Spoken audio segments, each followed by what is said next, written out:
यहाँ आप देख रहे हैं फाइनल अकाउंट क्लास 11 के विद्यार्थियों के लिए क्वेश्चन नंबर 22। यहाँ लिखा है श्री ध्रुवदास के निम्नलिखित तलपट से 31 दिसंबर 2019 को समाप्त होने वाले वर्ष के लिए व्यापार खाता, लाभ हानि खाता और उसी तिथि का उनका आर्थिक चिट्ठा तैयार कीजिए।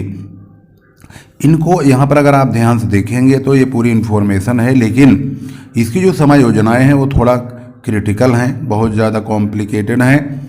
यहाँ लिखा है क्रय बीजकों की 12,500 रुपये की कुल राशि को किताबों में नहीं लिखा गया, यद्यपि वस्तुएं प्राप्त हो गई थी और उन्हें रहतिया में सम्मिलित कर लिया गया है, जबकि क्रय बीजकों की कुल राशि 37,500 का लेखा पुस्तकों में कर लिया गया, यद्यपि वस्तुएं जनवरी 2020 में प्राप्त हुई।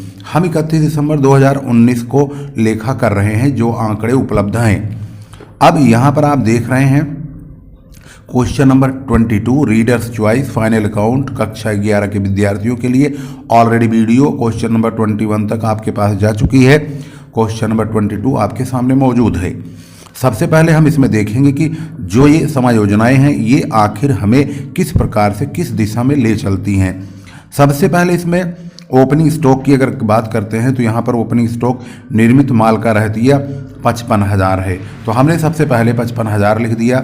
फिर लिखा हमने परचेज यानी क्रय, क्रय की रकम यहाँ है 10,52,500। ये क्रय बीजकों की राशि है जो 12,500, जिसे किताबों में नहीं लिखा, तो अब हम इसे लिखेंगे।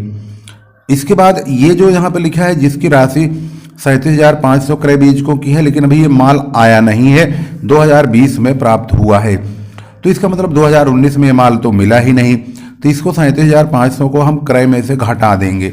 इस प्रकार से 12,500 जोड़ेंगे और 37,500 घटाएंगे तो 10,27,500 रुपये टोटल परचेज हो जाएगा। इसके बाद देनदारों में व्यवसाय के स्वामी से देय 25 रुपये सम्मिलित है, जबकि 25 रुपये की एक राशि जो स्वामी द्वारा दिए गए एक निजी ऋण के संबंध में प्राप्त हुई थी, जो विविध देनदारों के खाते में गलती से क्रेडिट हो गया। इसका मतलब 25 रुपये देनदारों में से घटेंगे और 25 रुपये ही देनदारों में जुड़ेंगे, तो इस प्रकार से 25 रुपये आपस में क्रॉस हो गया, इसका कोई लेखा जोखा कहीं नहीं करेंगे। 1,750 रुपये की एक राशि जो एक देनदार से प्राप्त हुई थी, गलती से विक्रय खाते में धनी हो गई, जिसे हम विक्रय में से माइनस करेंगे।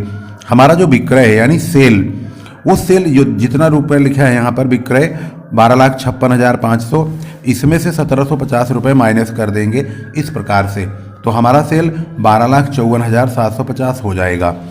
इसके बाद अगली समायोजना है, यहाँ पर देखेंगे देनदारों पर, ये तो खैर ट्रेडिंग में नहीं आएगा, ये भी ट्रेडिंग में नहीं आएगा, ये आएगा रहतिये का बाजार मूल्य 45,000 है, जबकि लागत मूल्य 50,000 रुपये है, तो इसका मतलब है जो दोनों में कम है वही हम लिखेंगे, तो 45,000 रुपये कम है, तो हम क्लोजिंग स्टॉक 45,000 रुपये यहाँ पर लिख देंगे।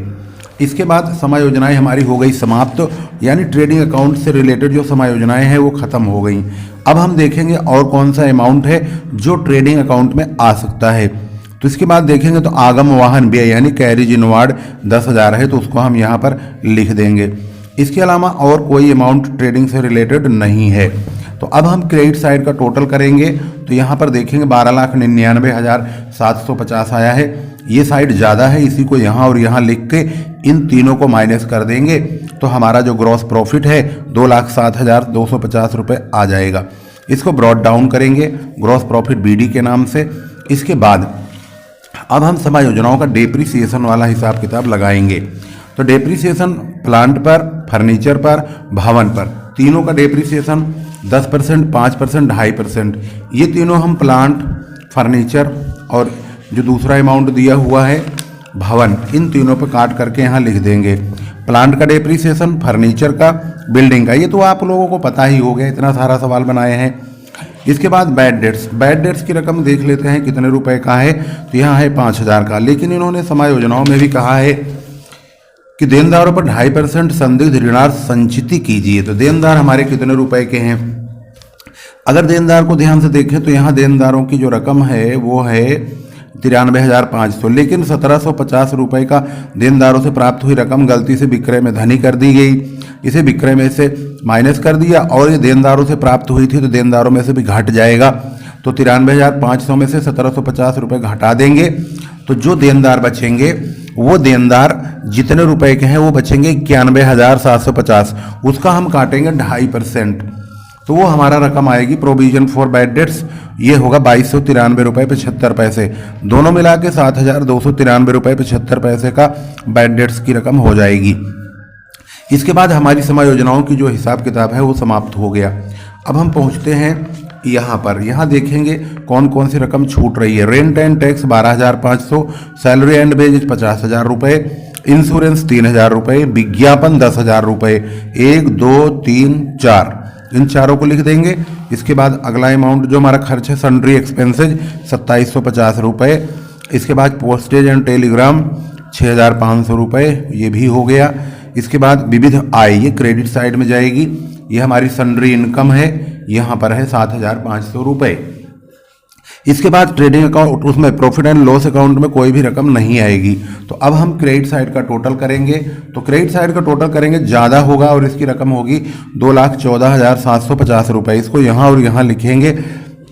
इसके बाद 2,14,750 में से, नमस्ते, इन सभी को माइनस करेंगे, 1 2 3 4 5 6 7 8, इन 8 को माइनस कर देंगे तो हमारा नेट प्रॉफिट 1,14,168.75 पैसे आ जाएगा।